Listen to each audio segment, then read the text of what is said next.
Well, what's up gamers, this is NGG here with another review video. This time it is for Death Mark II. This is the third book in the Spirit Hunter franchise. There are two more books, so there's Death Mark I, which is a direct, Death Mark II is a direct sequel of, and there's NG Spirit Hunter, and so this is the second book. So this is a trilogy of books. I've already reviewed the other two. If you want to go check out those reviews, those are on the channel. But to play Death Mark II, you really don't need to have played NG Spirit Hunter since it's its own kind of book. But Death Mark 1 and 2 are definitely related, and so I would say maybe if you want to know why a lot of the characters are, they explain them a little bit. They'll give you a brief synopsis of what happened the last time.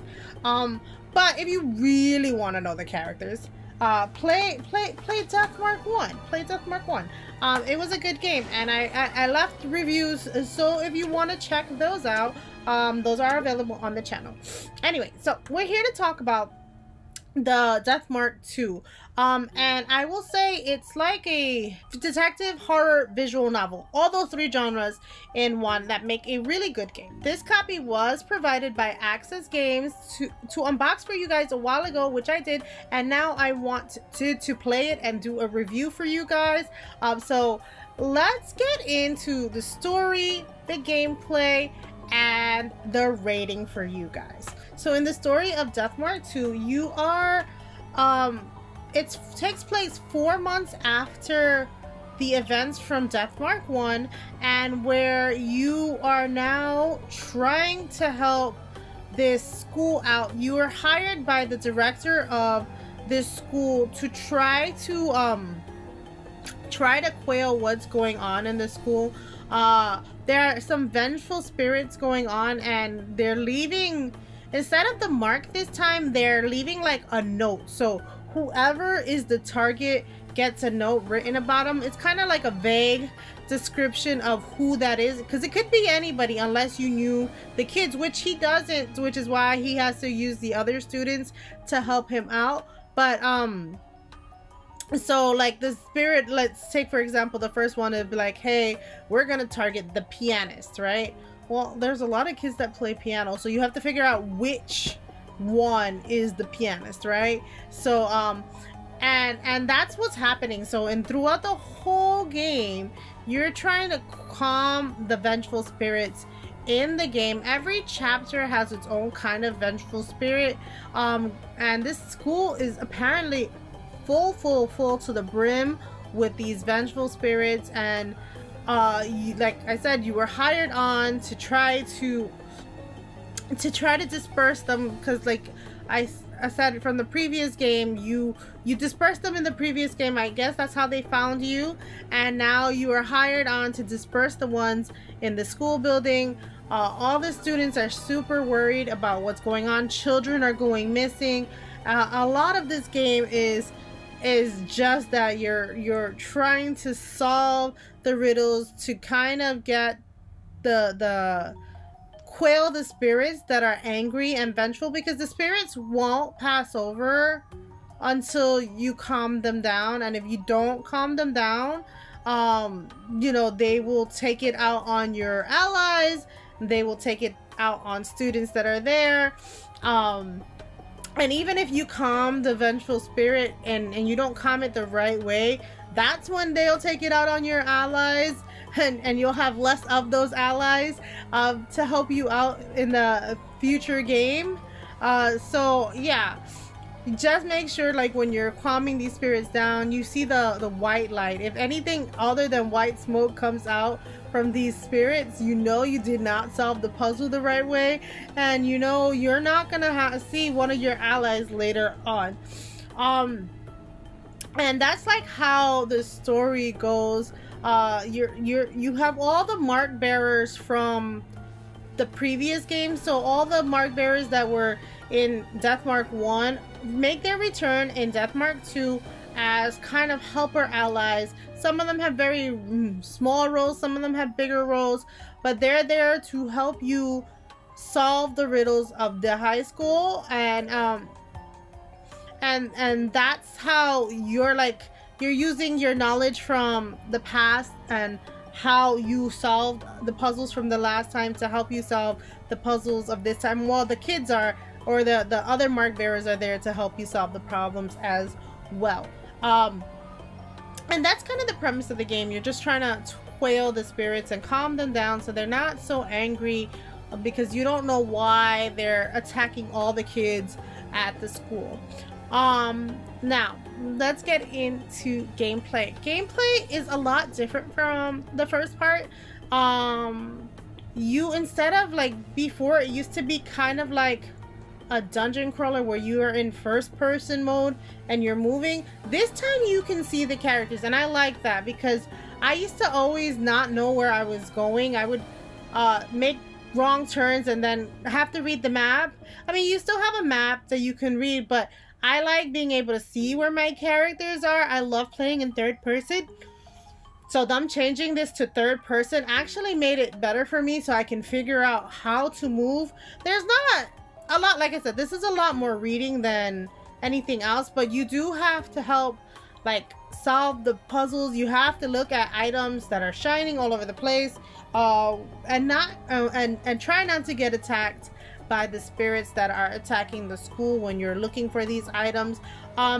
This game has like sometimes jump scares, just for the sake of jump scares, thrown at you, and if that bothers you, you can turn those down or reduce the amount. They don't bother me. For visual novels, I don't jump scare easy, so I had it on the highest setting. But if you scare easy, you can turn that down, way down.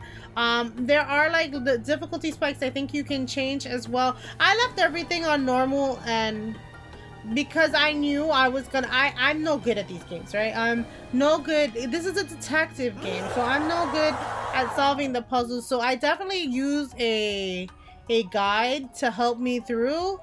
You don't have to if you don't want to, but I like to play the game with the guide, because the game is super hard if you're not good at solving puzzles, which I'm not. I'm not the greatest at solving puzzles, so I definitely play with a strategy guide, because otherwise I would be looking everywhere for every stinking clue. This game would take me much longer than it did. This game took me 20 hours to beat, and that was with a guide. So this is a pretty long game if you're not using a strategy guide. If you're really great at puzzle solving and clue understanding, this game would probably be right up your alley. I'm not really the best when it comes to clue, like puzzly games, and this game does have a few puzzles and riddles you have to solve, and if you don't solve them right, it could end up in your death. So I definitely played with a guide.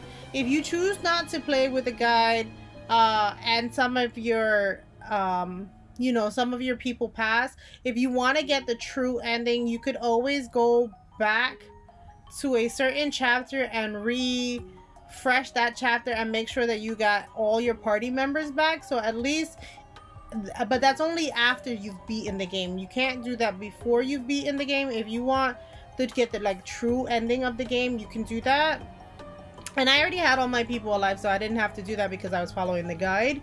But so if you want to get the true ending of the game, that is a way to do it. That is possible to do it that way, if you'd like. But definitely, I liked the scenes. It has some CG. It has a bunch of CGI scenes, which I thought were cool, because the last game didn't, and so they're constantly adding more CG scenes and more things. You definitely go into a couple of your main place is in the school. You're traveling from the new school to the old school, from the front of the school to the back of the school. A lot of your gameplay takes place on campus, because you're trying to solve the mystery of the school. You're not going anywhere other than the school to solve the mystery of the school. So that's where, like, looking for items, you have to find like these like tooths, these like teeth things, and if you find those teeth things, it'll help you, like you can use them to trade in for spirit things to make you stronger in battle. Because like when you get to like the battle sequences at the end of every chapter, if you're picking the wrong decisions, you can lose your health and lose your stamina. Now if you went to the infirmary before battling, then you're at 100%, but anything can take up a lot of your spirit, so you use those teeth that you find throughout the game to like trade them in for like things to make you stronger. So like say I took one of the teeth, and instead of taking, it takes like half the skill points to do a decision. And there are like in the battle sequences where you're having to make decisions, it's not timed like it was in the first game, but they added a new system in this game where it's like, even if you pick, because like I was following the guide, even if you pick the right thing, it's still a percentage you might not get it, and you might have to do it again. So like even if you fail the first time, the item, the thing you might have picked might have been right, but because it uses a ratio, like a 98 or 80% ratio, and like those teeth spirits can raise the ratio of how accurate these moves are for future, but like it'll take a bit of getting used to. Like I did the right move, but it didn't give me credit for it, and I have to do the move again. That was a bit of the part where I was like, if I did the right move, why are you averaging this out? And if it's like 80%, I got that 20% that I had it that it didn't take, and I'm like, then I have to do the same move over again. And sometimes my life, I had one boss where my life was at 1% life, and if he would have failed that move, I would have died. But yeah, this is like I said, I did like the gameplay and the mechanics, and like I said, if you're a sleuth, this would be a game up your alley. So now let's give this game a rating. I did enjoy the story of this one. I did like that, like the things that were happening made sense, right? Why they were happening. I will say that it is way different from the first one, where I expected to get more of my mark bearer kind of people back, and that wasn't a situation that happened. So that was a little weird for me, going back from playing all of the other ones where I know that's a thing. And so I did quite enjoy the game. I did love it.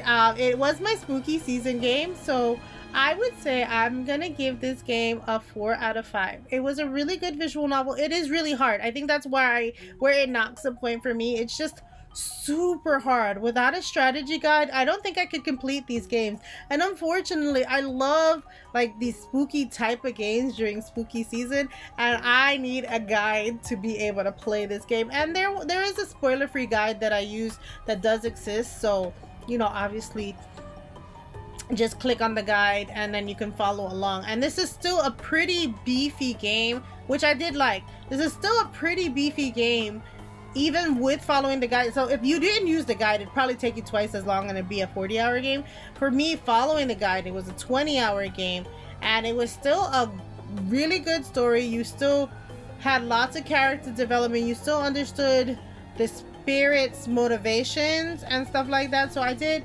quite enjoy the game. And so yeah, that's the review for Death Mark II. I hope you guys give it a try. If you do, or if you have, let me know in the comments below if you have any experience with Death Mark II. If you played any of the games in the Spirit Hunter franchise and you're looking forward to playing this game, let me know that too in the comments below. And thanks for watching, guys. Happy gaming, guys.